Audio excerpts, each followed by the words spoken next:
Welcome to presentation 13 on the CHAMP curriculum. In this presentation, we will teach y'all how to implement CHAMP, including how to set up the program, how to conclude the program, and how to use the curriculum that we're going to provide to you to implement CHAMP.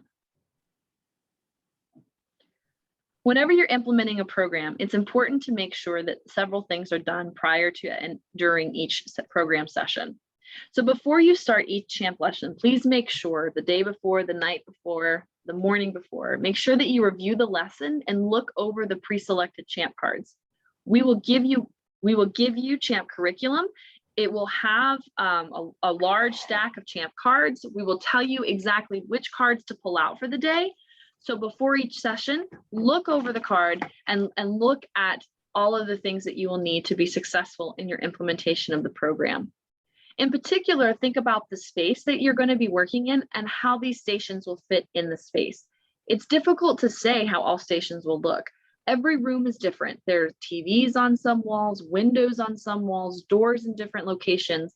So you need to think about how can I set up these 3 motor skill stations and this 1 fitness station within the space allotted to me.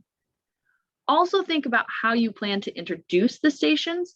Which skill are you going to teach first? Do you understand how to perform that skill? Do you understand the skill criteria for that skill? And are you comfortable teaching each of the 15 skills taught in CHAMP?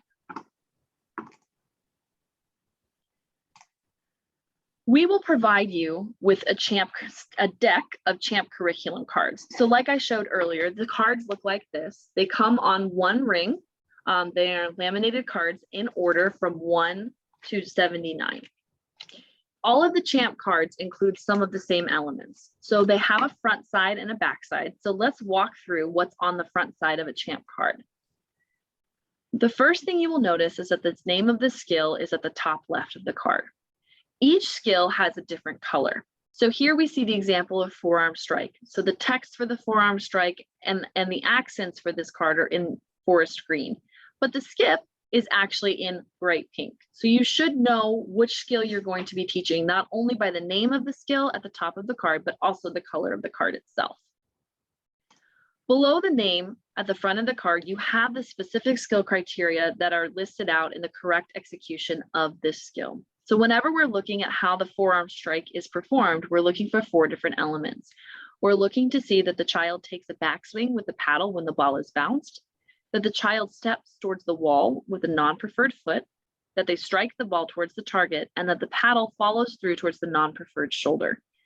It's important to understand the skill criteria associated with each skill, as you will use these criteria in your instruction of the skill while you demonstrate the skill, and then in the verbal instructions you provide to students. Each skill has multiple stations, and each station has its own unique equipment need. So on the front of the card, we have listed out the equipment that you are going to need to implement this card successfully in the CHAMP day. So the CHAMP equipment needed for this forearm strike are paddles, balloons, beach balls, and all balls. It's really nice to have these on the front of the card, so there should be no confusion about what equipment you need to be successful. Remember, we will provide all equipment to you. So it's just a matter of making sure that you know where the equipment is and that it's accessible to you on that day. Beneath the equipment, you have the cue words and phrases. For those that are new to motor skill instruction, which I suspect a lot of you are, it's really important to use proper cue words and phrasings whenever you are demonstrating and teaching motor skills to young children. So the cue words associated with the forearm strike, or things you want to make sure you say while you're instructing this skill, are hold the ball and drop it. Sometimes children don't drop the ball, or sometimes they just try to hit the ball while still holding it. Hold the ball and drop it. Let the ball bounce back up and then hit the ball, and hit the ball towards the wall. In addition to these elements, you will see 2 elements in the upper right-hand corner of every CHAMP card. These include a series of bars and a number. The number of bars indicates the difficulty of the task. The difficulty of the task range from 1 bar, which are the easiest tasks, to 3 bars, which are the most difficult tasks. And so this particular forearm strike activity is considered a more difficult forearm strike activity, or is a 3-barred activity. Throughout the curriculum as a whole, we will start with more 1-barred activities, go into 2 BARD activities, into 3 BARD activities across the weeks of the program. You will also see that each card has a number. This number means that this card is number 41 in the deck of cards as a whole. So this number is just to help with ordering. This is also the number that we will refer to when we give you the CHAMP curriculum. And we will say on day 12, please implement card number 41. And it relates to this number here.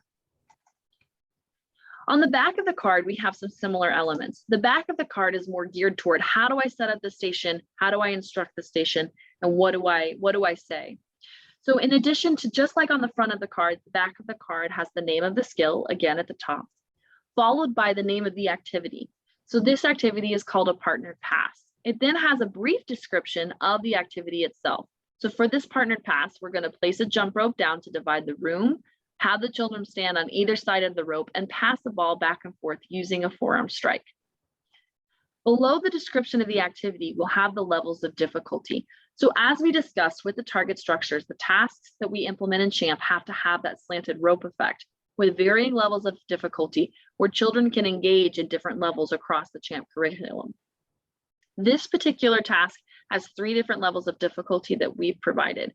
So they're going to range from 1 being the easiest to 3 being the hardest. So 1, you could have the children strike a balloon back and forth. 2, you could have the children strike a beach ball back and forth. Or 3, you could have the children strike an all ball back and forth. You can see here quite clearly we're manipulating the level of difficulty by changing the equipment provided to the students. And in this way, it's much harder to hit an all ball back and forth compared to a balloon. Not only have we provided a verbal description of the levels of difficulty, but you can see on the right, we have pictures of the levels of difficulty. So the levels of difficulty station setups are indicated here on the right with pictures with the corresponding 1, 2, and 3 beneath each picture. Additionally, on the right side of the card, we have indicators of correct performance. So as you're moving about the classroom, as you're engaging with students, make sure you're thinking about how do these learning checks or are children demonstrating these different things while they're performing the forearm strike. If not, these are ways that you can intervene, ways that you might help the child either verbally remind them what to do or physically manipulating their bodies. At the very bottom of the back of the CHAMP card is a variety of different little notes and little reminders for you as the instructor. In this case, we provided you with an equipment idea. Perhaps you don't have the equipment needed to manipulate the level of difficulty by changing the item being hit. Instead, you can manipulate the level of difficulty by changing the pattern. And just a reminder to also stay on target. Remember, we have to implement those target structures in each CHAMP session. So sometimes it's just good to have a little reminder on the back of your card. When implementing CHAMP, it's important to have a few things that you do before the children arrive to make sure that sessions are all set up correctly and that you're ready for a good day of the CHAMP program. Number 1, because you've reviewed your CHAMP cards and you understand the equipment that's going to be needed for each of the stations, you want to make sure you go when you grab that equipment. We're working in school settings, so things get shuffled and lost. Sometimes your equipment might be misplaced, so it's really important to start by grabbing all of the equipment needed to implement the CHAMP cards. After you've grabbed your equipment, you want to set up the space according to the CHAMP cards. You want to make sure you have those levels of difficulty as well as that you have ample space within and between each of the stations for the children to navigate. The start of CHAMP should only take about 5 minutes. This is actually a very short amount of time. It is a very busy 5 minutes, but it's a very crucial 5 minutes to the program. When children enter the classroom, you want to greet and welcome them into the learning space and then gather the children together. We've recommended a circle, but perhaps that may not be the best organization for your space. Sometimes we put poly spots in a circle on the ground that the children sit on. Sometimes there are natural lines painted on the floor or within the carpet of where we're working that make a good visual place for the children to go and to gather. After you've gathered the children, you want to do a start of class activity, something that you do at the beginning of each session that signifies the start of the CHAMP program. I like to start my CHAMP sessions with a CHAMP cheer. And so we have the example below. At the beginning of each of my classes, I tell my students to put hands on hips and smiles on lips. and we say, I am a champion I am. I'll kick, I'll catch, I'll throw, and through that I will show I am a champion. Just signals the kids to get ready. If this cheer fits for you, your kids, and your learning style, feel free to use it. If this is not something that fits your instructional repertoire, you can do something else.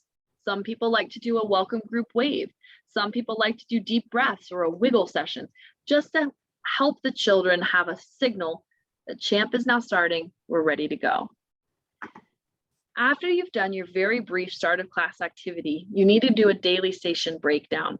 So in this, you need to review all of the stations in the room, including the 3 motor skill stations and the 1 fitness station.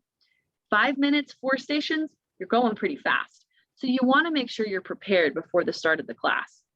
As you demonstrate the motor skill stations, you need to make sure you're including the skill name. So what is the name of the station?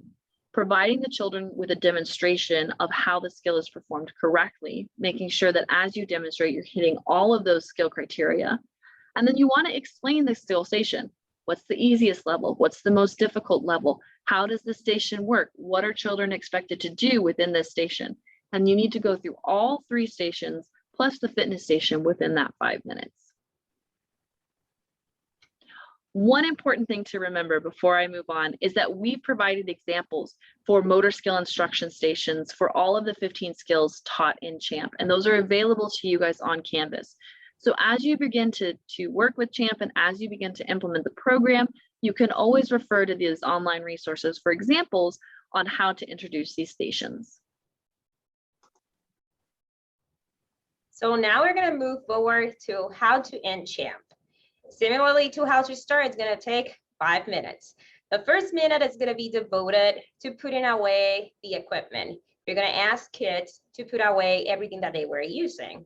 After that minute, you're going to ask them to gather again into a circle. You can use the same spot that you used to begin after your greeting. After that, you're going to review your daily station. So once they are seated in a circle, the recap, make sure to include all the key terms, the visual demonstration from you, and lastly, the visual demonstration from a child. After reviewing the daily station, you're going to make sure to say goodbye, and we are going to recommend to use the same activity as well. For example, you can do the three breaths to calm down, or you can also do a group high five or a fist bump. After you're done, to clean and disinfect the equipment, to store CHAMP equipment together in designated storage space, and lastly, to sweep and mop your space. To conclude, make sure to prepare for CHAMP lesson. This means to plan ahead so you can avoid chaotic situations. Make sure you have all the equipment and space you need to successfully implement CHAMP. We understand that during CHAMP, things are going to happen, life happens. If for some reason you cannot implement CHAMP according to the lesson plan, do your best to make an equitable substitution. That will be okay. For example, if you're lacking of equipment for one motor skill station, substitute one another object control or locomotor activity of the same degree of difficulty. We will prefer that you substitute for the same skill. Remember, some days roll better than others, and that's totally fine. And lastly, make sure that you have fun. Thank you.